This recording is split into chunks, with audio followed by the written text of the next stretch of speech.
Puji Tuhan, haleluya. Kita ada karena anugerah Tuhan, kita ada karena kebaikan Tuhan, karena kasih Tuhan yang begitu luar biasa dalam kehidupan kita. Rise up, bangkit, bergerak, berdampak.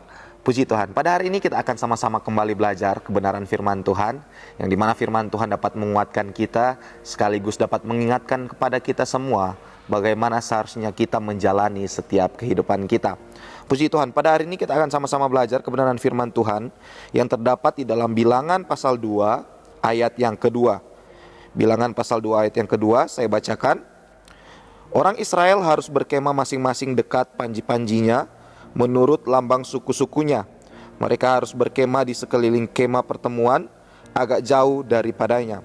Saya bacakan dalam terjemahan lain, yaitu bahasa Indonesia masa kini. Pada waktu orang Israel mendirikan perkemahan, setiap orang harus berkemah di sekeliling panji kesatuannya dengan lambang kaumnya sendiri. Seluruh perkemahan itu harus didirikan di sekeliling kemahku, tetapi agak jauh sedikit daripadanya. Puji Tuhan. Firman Tuhan pada hari ini yang akan kita sama-sama lihat dan akan sama-sama kita pelajari, saya berikan judul yaitu Jesus at the Center, atau Yesus adalah pusat dari segalanya. Nah, sedikit latar belakang berkaitan dengan ayat yang telah kita baca dan kita dengarkan bersama, bahwa dalam pasal 2 ini Tuhan mengatur letak perkemahan Israel. Jadi dalam perjalanan bangsa Israel dari Sinai menuju tanah perjanjian, Tuhan mengatur letak perkemahan Israel, yang dimana tabernakel atau kemah suci, tempat kehadiran Allah itu, ditempatkan di tengah-tengah perkemahan tersebut. Sementara tenda-tenda yang lain atau 12 suku Israel berkemah mengelilingi di bawah panji-panji mereka, mengelilingi kemah Tuhan, mengelilingi kemah suci itu dia sendiri. Nah, kalau kita perhatikan di sini bukan hanya sekedar berbicara tentang strategi militer, bukan hanya sekedar berbicara sesuatu hal yang biasa saja, melainkan ada maksud Tuhan yang luar biasa, ada pesan rohani yang bisa kita sama-sama pelajari akan hal ini.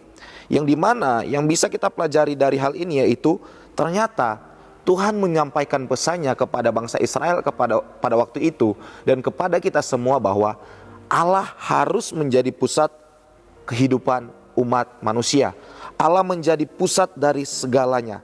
Nah, kalau kita perhatikan di sini Allah menuntut umatnya untuk tidak menjadikan hal lain pusat dari kehidupan mereka, melainkan Allah menuntut umat manusia, terutama bangsa Israel pada waktu itu, untuk menjadikan Allah sebagai pusat dari segalanya, pusat kehidupan mereka, pusat dari apa yang mereka pikirkan, pusat dari apa yang mereka lakukan. Dengan Allah menjadi pusatnya mereka, dengan Allah menjadi pusat kehidupan kita, menjadikan kehidupan kita itu aman, menjadikan kehidupan kita terarah dan bersatu. Nah, inilah yang akan kita pelajari bersama-sama, bahwa Allah adalah pusat kehidupan kita. Allah adalah pusat dari segala-galanya. Yesus adalah pusat dari segala-galanya. Nah, hal yang pertama yang akan kita pelajari yaitu Jesus at the center of life. Yesus adalah pusat dari kehidupan. Kalau kita perhatikan di dalam Bilangan 2 ayat 2 yang telah kita baca bersama tadi, mereka harus berkemah menghadap ke kemah pertemuan berkeliling. Jadi mereka harus menghadap di kemah pertemuan itu sendiri, yang dimana kemah pertemuan adalah tempat kehadiran Allah. Nah, kalau kita perhatikan di sini sama seperti bangsa Israel mengelilingi tabernakel, hidup kita juga harus mengelilingi Tuhan, menjadikan Tuhan pusat dari segala hal, menjadikan Tuhan sebagai pusat kehidupan kita. Artinya Tuhan jadi pusat pikiran kita, Tuhan jadi pusat rencana kita, dan Tuhan menjadi pusat tujuan kita. Kalau pusat hidup kita adalah uang, pekerjaan, kesenangan duniawi, maka cepat atau lambat kita akan mendapatkan yang namanya kekecewaan. Kita akan menemukan yang namanya kekecewaan. Namun ketika Tuhan, Yesus Kristus itu sendiri menjadi pusat kehidupan kita, kita tidak akan goyah. Kita akan mendapatkan damai yang luar biasa. Kita akan mendapatkan sukacita yang luar biasa di dalam Tuhan. Sekalipun dalam keadaan kondisi kita menghadapi pergumulan, sekalipun kita menghadapi yang namanya permasalahan hidup, Namun firman Tuhan berkata bahwa ketika kita bergantung penuh kepada Tuhan, menjadikan Tuhan pusat dari kehidupan kita, kita akan mendapatkan kekuatan. Kita akan mendapatkan damai di dalam Tuhan, mendapatkan sukacita yang begitu luar biasa. Sehingga ajakan firman Tuhan sangat jelas bahwa jadikan Tuhan, jadikan Yesus Kristus sebagai pusat kehidupan kita. Dalam kita menjalani aktivitas kita, kehidupan kita, mari kita belajar untuk menjadikan Tuhan sebagai pusat kehidupan kita. Dari hal yang sederhana yang bisa kita ambil, yaitu apa? Biasakan kita untuk berdoa. Berdoa sebelum menjalani aktivitas kita, berdoa sebelum kita bekerja, berdoa sebelum kita menjalani kehidupan hari-hari ini. Mari kita awali dengan doa. Awali segala sesuatu dengan doa. Itu menunjukkan bagaimana kita menjadikan Tuhan sebagai pusat dari kehidupan kita. Karena kita menyadari bahwa tanpa Tuhan kita tidak akan mampu. Tanpa Tuhan kita tidak mampu berjalan. Sehingga kita awali dengan hal yang sederhana. Yaitu apa? Awali dengan berdoa. Berdoa sebelum bekerja, belajar, atau memutuskan sesuatu. Jadikan ibadah dan doa bukan pilihan kedua, melainkan pilihan utama untuk mengawali segala sesuatu dalam kehidupan kita. Sehingga ajakan firman Tuhan yang pertama apa? Yesus adalah pusat kehidupan kita. Sehingga kita mengawali segala sesuatu dengan hal yang sederhana, yaitu mengawali segala sesuatu dengan Tuhan, datang pada Tuhan, dengan berdoa kepada Tuhan. Kemudian hal yang kedua yang bisa kita pelajari yaitu apa? Jesus is the center of protection, atau Yesus adalah pusat dari perlindungan. Nah, kalau kita perhatikan di Bilangan 2 ayat 17, di sana dikatakan bahwa berangkatlah kemah pertemuan dengan perkemahan orang Lewi di tengah-tengah. Ini berbicara tentang kemah pertemuan atau kemah suci itu ada di tengah-tengah dan kemah-kemah yang lain ada di sekitarnya. Ini ternyata mengandung arti yang luar biasa, yaitu mengandung arti bahwa Allah itu pusat dari perlindungan. Jadi segala macam perlindungan yang ada dalam kehidupan bangsa Israel pada waktu itu, pusatnya adalah Allah. Dalam kehidupan kita pun seperti itu. Yesus adalah pusat dari perlindungan kita. Mazmur 46 ayat 2 di sana dikatakan bahwa Allah itu bagi kita tempat perlindungan dan kekuatan. Allah menjadi tempat perlindungan, Allah menjadi sumber perlindungan, Allah menjadi pusat perlindungannya kita. Yang dimana ketika Allah menjadi pusat kehidupan kita, ketika Allah menjadi pusat perlindungan kita, kita akan aman di dalamnya. Sekalipun ada pergumulan, pasti dalam kehidupan kita tidak ada yang namanya kita bebas dari yang namanya pergumulan, bebas dari yang namanya masalah. Pasti akan mendapatkan hal-hal demikian. Namun janji firman Tuhan bahwa Yesus menjadi perlindungan yang sempurna. Yesus menjadi pusat dari perlindungan. Ketika kita bergantung kepada Tuhan, ketika kita bergantung penuh kepada Yesus, Dia akan melindungi kita. Dia akan memberikan kita kekuatan untuk menghadapi setiap masalah yang ada. Sehingga perlindungan yang utuh, perlindungan yang sesungguhnya hanya ada di dalam Yesus. Karena Dia adalah pusat dari perlindungan kita. Saat kita menghadapi masalah, hal apa yang bisa kita dapatkan dari poin yang kedua ini? Saat kita menghadapi masalah, misalnya sakit, krisis keuangan, atau masalah keluarga, atau masalah yang lainnya, jangan kita panik.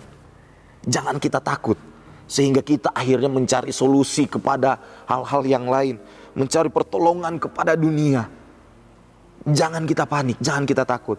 Melainkan, marilah kita berpikir, marilah kita mengambil sikap, marilah kita meresponi segala masalah yang ada. Sakit, krisis keuangan, atau masalah keluarga, atau masalah yang lainnya.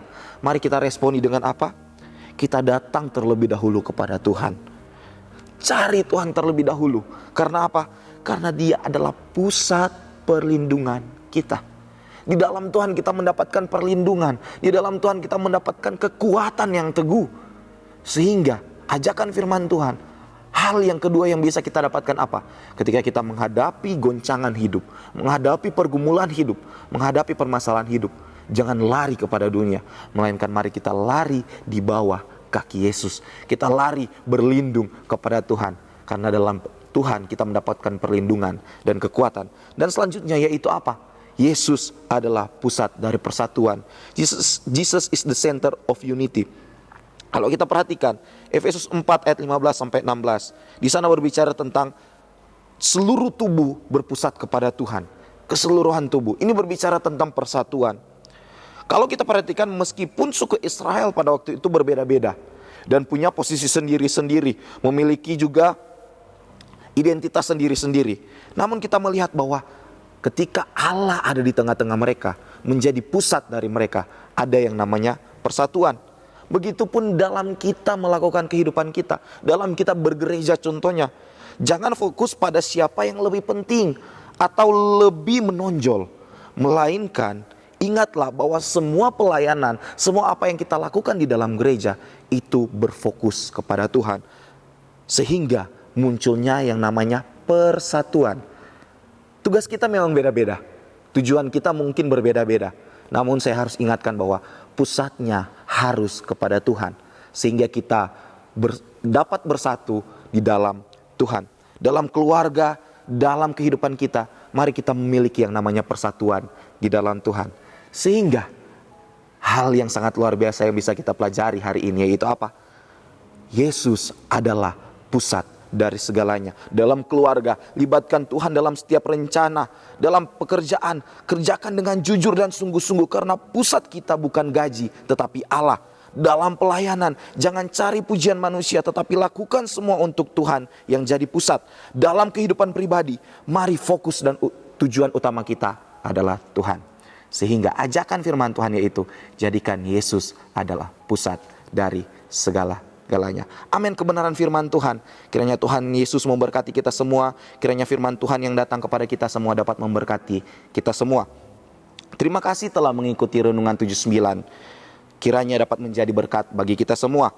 Bapak, Ibu, saudara-saudari yang ingin didoakan untuk pokok-pokok doa tertentu atau ingin menyaksikan kesaksian hidup, dapat disalurkan melalui chat WhatsApp di nomor 0813 2742 0088. Mari kita satu dalam doa. Terima kasih Yesus, terima kasih Tuhan untuk kembali lagi mengingatkan kepada kami semua bahwa Engkau adalah pusat dari segalanya. Engkau pusat kehidupan kami, Engkau pusat perlindungan kami, Engkau pusat untuk kami dapat bersatu di dalam Engkau Tuhan. Kiranya Engkau yang mampukan, Engkau yang menyatukan kami semua, dan Engkau yang menguatkan kami ketika kami berlindung di dalam Engkau Tuhan. Haleluya, puji Tuhan. Kiranya ya Tuhan, keluarga GPDI El Shaddai Magelang mendengar perkataanmu dan percaya kepada Dia yang mengutus Engkau, sehingga mempunyai hidup yang kekal dan tidak turut dihukum. Sebab ya Tuhan, keluarga GPDI El Shaddai Magelang sudah pindah dari dalam maut ke dalam hidup. Di dalam nama Yesus, Engkau yang menjadi pusat bagi kami Tuhan. Biar kehendak-Mu yang jadi, rencana-Mu yang jadi. Dalam nama Yesus, haleluya, amin.